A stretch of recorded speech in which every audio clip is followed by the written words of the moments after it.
الصبح بدا من طلعته. بسم اللہ الرحمن الرحیم۔ چوتھے پارے میں چھٹا رکوع سورہ آل عمران کا 15واں رکوع چل رہا ہے۔ سورہ آل عمران کی 145 آیات ہوئی ہیں۔ آیت نمبر 145 کے بعد ہے وَكَأَيٍّ مِّن نَبِيٍّ قَاتَلَ مَعَهُ رِبِّيُّونَ كَثِيرٌ۔ اعوذ باللہ من الشیطان الرجیم، بسم اللہ الرحمن الرحیم۔ وَكَأَيٍّ مِّن نَبِيٍّ قَاتَلَ مَعَهُ رِبِّيُّونَ كَثِيرٌ فما وهنوا لما أصابهم في سبيل الله وما ضعفوا وما استكانوا والله يحب الصابرين وما كان قولهم إلا أن قالوا ربنا اغفر لنا ذنوبنا وإسرافنا في أمرنا وثبت أقدامنا وانصرنا على القوم الكافرين فآتاهم الله ثواب الدنيا وحسن ثواب الآخرة واللہ یحب المحسنین۔ صدق اللہ العظیم۔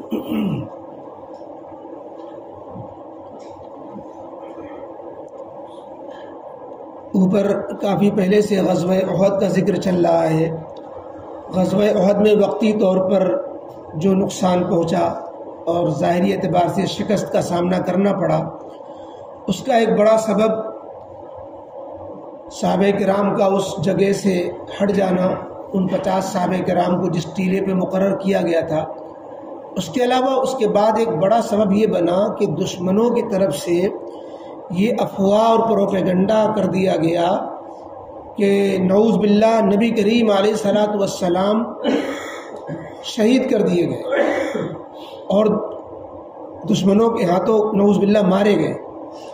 اس سے جو ہے صحابہ کرام کے ہوش اڑ گئے اور وہ حواس باختہ ہو گئے اور وہ آپا کھو بیٹھے کہ اب کرے کیا، کتنے لوگ کہ اب کیا کریں۔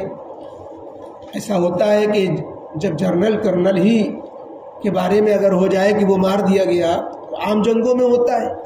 تو بہرحال اس سے صحابہ کرام پر جو پریشانی آئی، اس کی وجہ سے کتنا نقصان ہوا، کتنے صحابہ دشمنوں کے ہاتھوں مارے گئے، اس پر اللہ تعالیٰ کی طرف سے یہ آیتیں اوپر کی نازل ہوئی تھی کہ اگر نبی کریم علیہ الصلاۃ والسلام واقعتاً وفات پا جائیں یا شہید کر دیے جائیں تو کیا تمہارا یہ حال ہونا چاہیے کہ تم ہوش کھو بیٹھو اور طرح طرح کی باتیں سوچنے لگ جاؤ اور دین اسلام سے پھرنے کے بارے میں جو کمزور اسلام والے بعض بات سوچنے لگے کہ اب اسلام پہ باقی رہنے کا کیا فائدہ، اب ہم کس کے نام پر جیے، اب ہم کس کے ساتھ جڑے۔ تو تم وہ خدا تو نہیں تھے، نعوذ باللہ اللہ تعالیٰ نے ان کو نبی بنایا تھا، رسول خدا تھے، خدا تو نہیں تھے۔ خدا کی شان ہے کہ اس کو موت نہیں آتی۔ نبی کو تو کتنے نبی گزرے، دنیا سے وفات پا گئے، اور کیا نبی کیا ولی جو بھی دنیا کے اندر سانس لینے والا آیا جانے کے لیے آیا۔ لہذا اللہ تعالیٰ نے فرمایا کہ کسی بھی ذی نفس کو، جان والے کو، یہ اللہ تعالیٰ نے دنیا اس لیے اس کے لیے بنائی ہی نہیں ہے کہ وہ ہمیشہ کے لیے رہے۔ لہذا اللہ تعالیٰ کی طرف سے جس کا جب وقت لکھا ہوا ہے اس کو موت آنی ہے، لہذا نبی کو بھی موت آنی ہے۔ تو یہ آگے کے لیے گویا صحابہ کے ذہن کو تیار کر دیا گیا کہ آگے جب وفات ہو جائے تو تم ایسے مت ہو جانا کہ الٹے پاؤں پلٹ جاؤ اور جو ہے نبی کی وفات کی وجہ سے اپنا دین کا نقصان کرنے لگ جاؤ۔ تو یہ تو اوپر کی آیت کا مضمون تھا۔ پھر ان کو حوصلہ بھی دیا گیا اوپر کی آیتوں میں کہ ہر انسان کو موت آنی ہے، جو آخرت کے لیے دنیا میں جیتا ہے تو آخرت کا انعام پاتا ہے، جو دنیا ہی کے لیے دنیا میں جیتا ہے تو وہ دنیا ہی کا ہو کر رہ جاتا ہے۔ اللہ تعالیٰ کے ہاں اس کو بھی محروم دنیا میں نہیں رکھا جاتا، لیکن صرف دنیا کے لیے نہیں بلکہ آخرت کے لیے انسان کو زندگی گزارنی چاہیے۔ آج کی ان آیتوں میں اللہ تعالیٰ نے مزید حوصلہ اور ہمت دینے کے لیے یہ بات فرمائی کہ انبیاء کے ساتھ ہو کر کے، انبیاء کی جماعت میں شامل ہو کر کے، ان کے حمایت میں اور ان کی مدد میں کتنے لوگ، کتنے جو ہے اللہ والے اپنے نبی کے ساتھ ہو کر کے دشمنوں سے لڑے، اور تاریخ گواہ ہے کہ انہوں نے نہ ہمت ہاری نہ انہوں نے حوصلے پست کیے، نہ دشمنوں کے آگے جھکے دبے، اور مستقل انہوں نے دشمنوں سے جہاد کیا، سرخرو ہوئے اور نبی کے دامن سے وابستہ رہے۔ تو یہی تمہارا حال ہونا چاہیے۔ اور اللہ تعالیٰ کو تو صبر و ثابت قدم رہنے والے تو بہت ہی محبوب ہیں۔ پچھلی امتوں کا حال بیان کرتے ہوئے فرمایا کہ پچھلے نبیوں کے لوگوں نے جب اس طرح کے حالات پڑھے جس سے تم دو چار ہو رہے ہو، تو اس وقت انہوں نے بجائے اس کے کہ مخلوق کی طرف نگاہ ڈالیں اور وہ کچھ اور سوچنے لگ جائیں، بلکہ اپنا تعلق اللہ سے اور بڑھا دیتے، اور زیادہ دعا میں لگ جاتے کہ یا اللہ، لگتا ہے کہ ہم سے کوئی بڑی غلطیاں ہو رہی ہیں، اس کی وجہ سے یہ شکست یا یہ حالات پیدا ہو رہے ہیں، کہ اللہ ہماری غلطیوں کو معاف کر دینا۔ یعنی وہ اپنے کارناموں کو، اپنے جہاد کو، اپنے مجاہدے کو اس پر نہ ناز کرتے ہیں، نہ اس کو شمار میں لاتے ہیں، نہ اس کو اپنا کارنامہ سمجھتے ہیں، بلکہ اس میں بھی یہ پہلو نکالتے ہیں کہ شاید کوئی ہم سے غلطی ہو رہی ہے، اور اس پر جو ہے اللہ تعالیٰ سے معافی کے طلبگار ہو جاتے ہیں، اور کہتے ہیں کہ اللہ ہماری کوتاہیوں کو، جو ہمارے دین کے کام میں اور دین کے پر جو عمل کرنے میں، حکم کی تعمیل میں جو کمی کوتاہی ہو رہی ہو، اسے معاف کر دینا اور ہمیں بخش دینا، اور آگے کے لیے ہمیں ثابت قدم رکھنا۔ ابھی آپ نے توفیق عطا فرمائی، آگے توفیق ملے نہ ملے تو ہمیں توفیق دیتے رہنا۔ تو یہ سابقہ انبیاء کی دعا کا ذکر یہاں پر کیا گیا کہ ایمان والے جو ثابت قدم اور اللہ سے تعلق رکھنے والے ہوتے ہیں، وہ مصیبتوں کے وقت، کام بگڑنے کے وقت، وہ نہ آپس میں ایک دوسرے کو کوستے ہیں اور نہ جو ہے ہمت توڑتے ہیں، بلکہ ان کا تعلق اللہ سے اور بڑھ جاتا ہے، اور پھر اللہ تعالیٰ سے رجوع ہو کر کے اپنے کام میں لگ جاتے ہیں۔ تو ان آیتوں میں جو چونکہ صحابہ کرام رضی اللہ تعالیٰ عنہم اجمعین جو نبی کریم علیہ الصلوۃ والسلام کی زیر تربیت تھے، آپ کی سرپرستی میں تھے، اور ان سے ایک چوک ہوئی اور اس کی وجہ سے کچھ نقصانات سامنے آئے، تو اللہ تعالیٰ کی طرف سے اس موقع پر ان کو تنبیہ بھی کی جا رہی ہے، تربیت بھی کی جا رہی ہے، ان کے حوصلے بھی بلند کیے جا رہے ہیں، ان کو پچھلی قوموں کی مثالیں بھی دی جا رہی ہیں۔ حضرت آدم علیہ الصلوۃ والسلام کے زمانے کے بعد سے، حضرت نوح علیہ السلام کے زمانے کے بعد جب کفر و شرک دنیا میں آیا ہے، تو اس وقت سے یہ سلسلہ چلا آ رہا ہے کافروں، مشرکوں اور اہل حق کے درمیان لڑائی کا۔ شیطان جو ہے دشمنوں کو ورغلاتا ہے، حق والوں سے وہ جنگ چھیڑتے ہیں، حق والوں کو ان کے مقابلے میں لڑنا ہوتا ہے۔ تو کتنی جنگیں ہوئیں، کتنے مقابلے ہوئے، اور یہ جہاد کوئی نیا حکم نہیں ہے، اللہ تعالیٰ کی طرف سے بتایا جاتا ہے یہ جہاد کوئی نیا حکم نہیں ہے۔ کتنی پچھلے جو انبیاء گزرے ہیں، ان پچھلے انبیاء نے اپنے اپنے زمانے میں قوموں سے جہاد کیے ہیں، کافروں سے، مشرکوں سے ان کو جہاد کرنا پڑا ہے، موسیٰ علیہ السلام کو جہاد کرنا پڑا۔ یہاں پر صحابہ کرام رضی اللہ تعالیٰ عنہ اجمعین کی حوصلہ دینے کے لیے ان کی مثالیں دی جاتی ہیں کہ تمہارے اندر ویسے ہی حوصلے ہونے چاہیے۔ اللہ رب العزت کی توفیق سے صحابہ کرام کو اللہ تعالیٰ نے پچھلی قوموں کے مقابلے میں عملی اعتبار سے اس سے زیادہ توفیق اور اس سے زیادہ ہمت اور اس سے زیادہ شجاعت و بہادری سے نوازا تھا، اس لیے کہ جب غزوہ بدر کا واقعہ ہوا تھا، اس وقت نبی کریم علیہ الصلوۃ والسلام نے صحابہ کرام سے احوال کا جائزہ لیا تھا کہ بھائی کیا ہونا چاہیے، اور اگر ایسا ہو جائے تو تم لوگ کیا کرو گے، کتنا ساتھ دو گے؟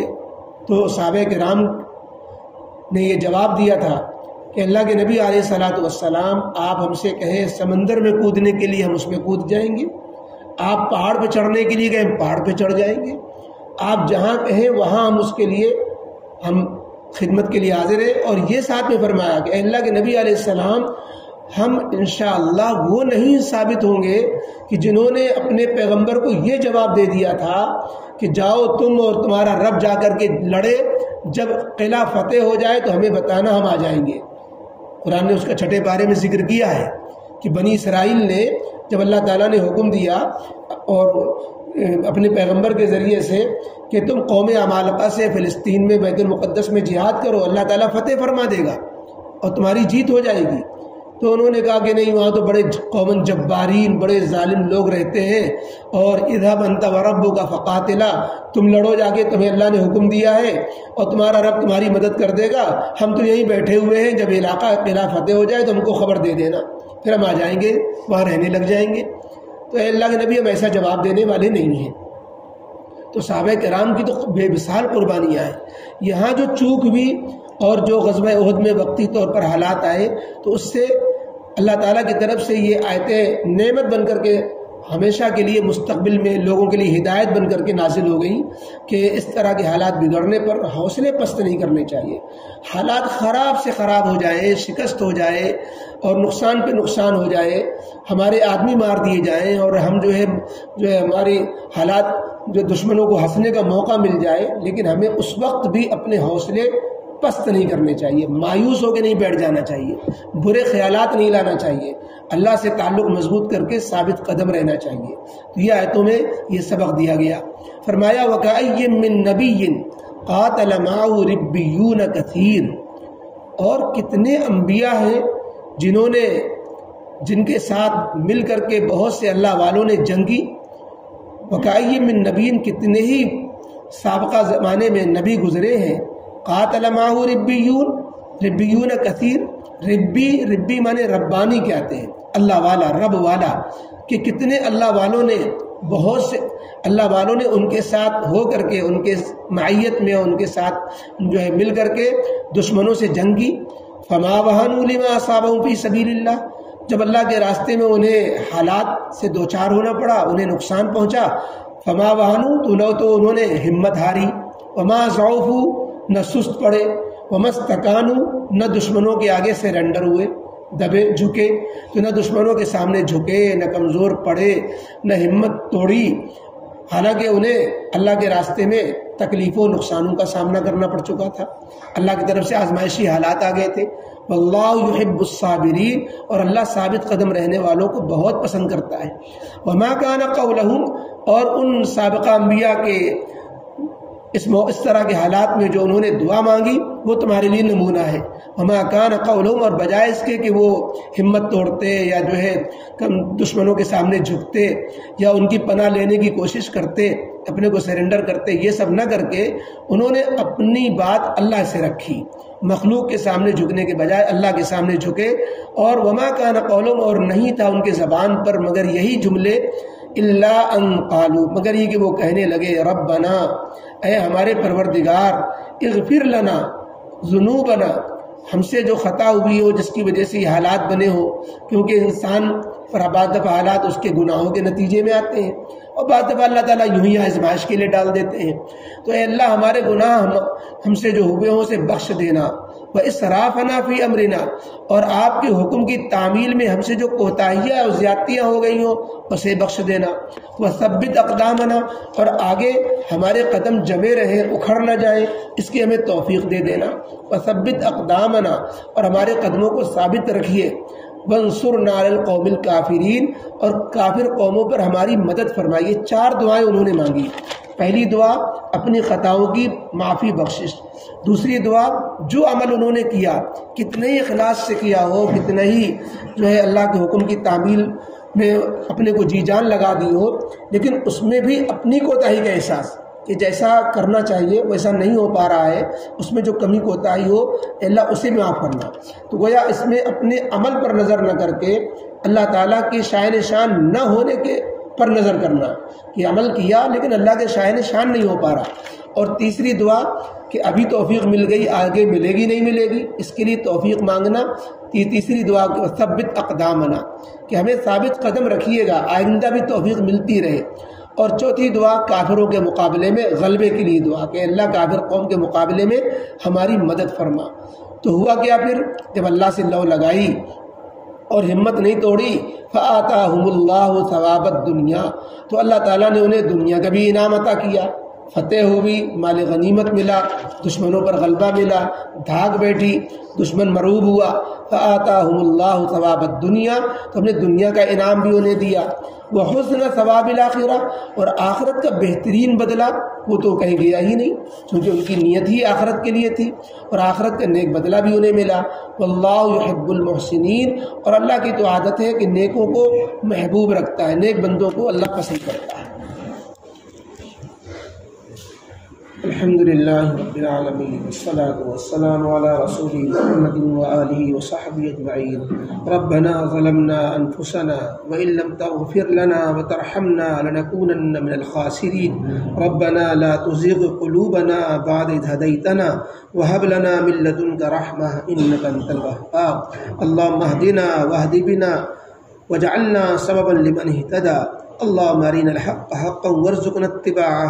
اللهم أرنا الباطل باطلا وارزقنا اجتنابه.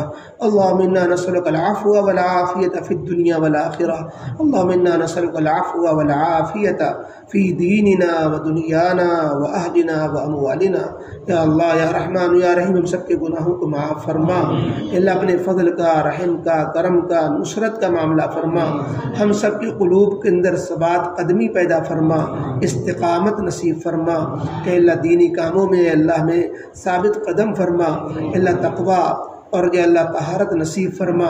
اے اللہ نیک اعمال کرنا آسان فرما، گناہوں سے بچنا آسان فرما. اے اللہ گناہ کرنا مشکل اور نیکی کرنا آسان فرما. اپنی توفیق شامل حال فرما.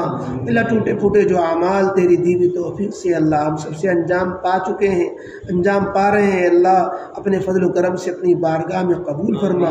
ہم سب کی خطاؤں کو درگزر فرما، سیئات کو حسنات سے مبدل فرما. اے اللہ اپنے فضل کا معاملہ فرما. تمام بیماروں کو شفا نصیب فرما. اے اللہ جو بھی بیمار ہیں اللہ سب کو صحت کاملہ عاجلہ مستمرہ نصیب فرما. اور جو جن مصیبتوں میں پریشانیوں میں گھرے ہوئے ہیں، معاشی اعتبار سے ہو، گھریلو اعتبار سے ہو، کوئی اور ان کا ٹینشن ہو، اللہ سب کی مصیبتیں پریشانیاں دور فرما، سب کے مسائل کو حل فرما. اے اللہ اپنا نیک بندہ بنا. جو لوگ دنیا سے جا چکے سبوں کی مغفرت فرما. جملہ مومنین مومنات کی مغفرت فرما. شاداب نواب صاحب کے انتقال فرما گئے، اللہ ان کی مغفرت فرما. اور اے اللہ جو لوگ بھی اللہ دین دنیا سے جا چکے سبوں کی مغفرت فرما. ہم سب کی جانوں مالوں دکانوں مکانوں میں برکتیں نصیب فرما. ہم سب کو صحت و عافیت کے ساتھ نیک اعمال کی توفیق کے ساتھ اے اللہ صحت و عافیت کے ساتھ عمر دراز نصیب فرما. معذوری اور اے اللہ معذوری کی زندگی سے اور بڑھاپے کی تکلیفوں سے ہم سب کی حفاظت فرما. اے اللہ خیر کا معاملہ فرما. اچھی زندگی، اچھی موت، اچھا انجام نصیب فرما. بری زندگی، بری موت، برے انجام سے ہم سب کی حفاظت فرما. ربنا تقبل منا انك انت السميع العليم وتب علينا انك انت التواب الرحيم. سبحان ربك رب العزة عما يصفون وسلام على المرسلين والحمد لله.